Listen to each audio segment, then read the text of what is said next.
Please आज एक promise करो कि टेंशन कोई भी हो, सोल्यूशन है। कहीं ना कहीं उसका सोल्यूशन है। और वो सोल्यूशन आत्महत्या बिल्कुल नहीं है, कभी नहीं है, किसी हालत में नहीं है। कुछ दिन पहले अखबार में मैंने पढ़ा था कि एक आईआईटी के स्टूडेंट्स ने फांसी लगा के आत्महत्या कर ली। स्ट्रेस में था पढ़ाई के लिए। उससे कुछ दिन पहले मुंबई में एक मैनेजमेंट स्टूडेंट ने एक 5 स्टार होटल के रूम से छलांग लगाकर अपनी जान दे दी। चाहे कोई भी बड़े से बड़ा स्ट्रेस हो लाइफ में, एक बार इमेजिन करो अपने माँ बाप की हालत अगर उन्हें पता चले कि तुमने अपनी जान ले ली है। शायद आप सोच भी नहीं सकते कि उनको कैसा फील होता होगा। ऐसा क्यों ऐसा क्यों होता है कि जब बच्चे को हाथ पांव पे चोट लगती है तो आप फट से डॉक्टर को बुला लेते हो, लेकिन अगर उसे दिमाग में स्ट्रेस हो तो हम बस एक लेक्चर झाड़ देते, कहते थे बेटा नो, थिंक पॉजिटिव, बेटा थिंक पॉजिटिव। मेंटल हेल्थ के लिए भी डॉक्टर या काउंसलर से हेल्प लेना उतना ही ज़रूरी है जितना और किसी तकलीफ के लिए। इसमें कोई शर्म की बात नहीं है। देखो, मैं कितना भी ज्ञान दे दूं, सोचना आपको खुद ही है कि आपकी जान आपकी सबसे कीमती चीज़ है। कोई स्ट्रेस आए ना तो उसको बोल देना बहुत अच्छा है। अपने अंदर घुलना, उसको अंदर रखना, दबा के रखना बिल्कुल नहीं। किसी दोस्त को बोल दो या अपने माँ बाप से शेयर करो। मैं कहीं ये भी पढ़ रहा था कि करीब 8 लाख लोग हर साल वर्ल्ड में अपनी जान खुद ले लेते हैं और उसमें तकरीबन 1.5 लाख लोग सिर्फ हिंदुस्तान से होते हैं। और यंग लोगों में आत्महत्या के सबसे बड़े कारण जो होती है वो होती है पढ़ाई या फिर रिलेशनशिप का स्ट्रेस। मेरे एक फ्रेंड ने उस दिन व्हाट्सएप पे एक बहुत काम की बात फॉरवर्ड की थी। एक हॉस्पिटल की ओपन हार्ट सर्जरी यूनिट के बाहर एक शेर लिखा हुआ था, मैं आपसे शेयर करना चाहता हूँ। वहाँ लिखा हुआ था कि अगर दिल खोल लेते अपने यारों के साथ तो आज खोलना ना पड़ता औजारों के साथ। भैया मुझे एक प्रॉमिस करो कि आज एक प्रॉमिस करो कि टेंशन कोई भी हो, सोल्यूशन है। कहीं ना कहीं उसका सोल्यूशन है।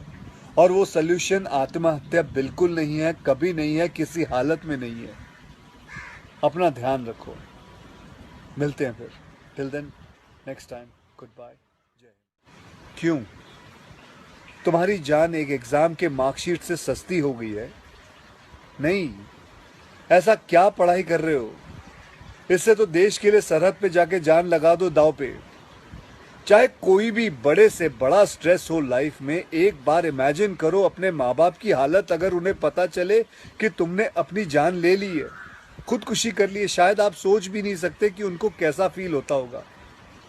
मान लिया कि आपका स्ट्रेस बहुत बड़ा है, पर इतने हल्के में मत लो अपनी लाइफ को यार। आपको पैदा करने वालों को जिंदगी का सबसे बड़ा दुख दे के मत जाओ। और पेरेंट्स से भी यही कहूंगा, यही पूछना चाहूंगा कि कहाँ गया वो ज़माना जब आप लोग अपने बच्चों के साथ डिनर टेबल पे बैठ के बातें किया करते थे, पूछा करते थे कि कैसा चल रहा है, आपके दोस्त कैसे हैं, पढ़ाई कैसी चल रही है। आज आपका बच्चा आपको अपना स्ट्रेस कैसे बताएगा जब आप भी अपने फ़ोन में आंखें गाड़ के बैठे हो और आपका बच्चा भी फेसबुक पे फ्रेंड्स ढूंढ रहा है। एकदम डायरेक्ट बोलूं, दिल से बोलूं, मेरा पहला नेशनल अवार्ड जो मुझे आज हमारे आदरणीय राष्ट्रपति जी के हाथों से मिलेगा, मैं बता नहीं सकता कि कितनी खुशी हो रही है। आपको पता है, जिस दिन इस नेशनल अवार्ड की अनाउंसमेंट हुई थी ना, उस दिन मैं अपनी माँ से बात करते हुए अपने बचपन का एक दिन याद कर रहा था, जिस दिन एग्ज़ाम का रिजल्ट आया था और मेरे मार्क्स बिल्कुल अच्छे नहीं थे। आप लोगों से झूठ नहीं कहूँगा, मैं उस कक्षा में फेल हो गया था। रिपोर्ट कार्ड लाते हुए मैं ये सोच रहा था कि आज घर में बड़ी कुटाई होने वाली है यार। उस दिन मेरे पिताजी ने मुझे सामने बिठाया और बड़ी शांति से कहा, देखो बेटा, तुम करना क्या चाहते हो, ये बताओ मुझे, बताओ करना क्या चाहते हो। मैंने कहा, पापा मैं स्पोर्ट्स में मन लगता है मेरा, मैं खेल कूद करना चाहता हूँ, खिलाड़ी बनना चाहता हूँ। उन्होंने कहा ठीक है, फिर उसमें ध्यान दो, हम सपोर्ट करेंगे, साथ में थोड़ी पढ़ाई भी करो। आप विश्वास नहीं करोगे, खेलते खेलते मैं मार्शल आर्ट करने लग गया, मैं मॉडलिंग में आ गया, एक्टिंग शुरू कर दी। उन्होंने हर चीज़ में मुझे सपोर्ट किया। अगर उस दिन मेरे पेरेंट्स ने ये ना समझाया होता कि मेरी स्ट्रेंथ किस चीज़ में है, तो आज मैं सोच भी नहीं सकता कि ये नेशनल अवार्ड कभी मेरे हाथ पे होता। ये अपने लाइफ की कहानी मैं आपको एक वजह से सुना रहा हूँ। देखो, मैं कितना भी ज्ञान दे दूँ, सोचना आपको खुद ही है कि आपकी जान आपकी सबसे कीमती चीज़ है।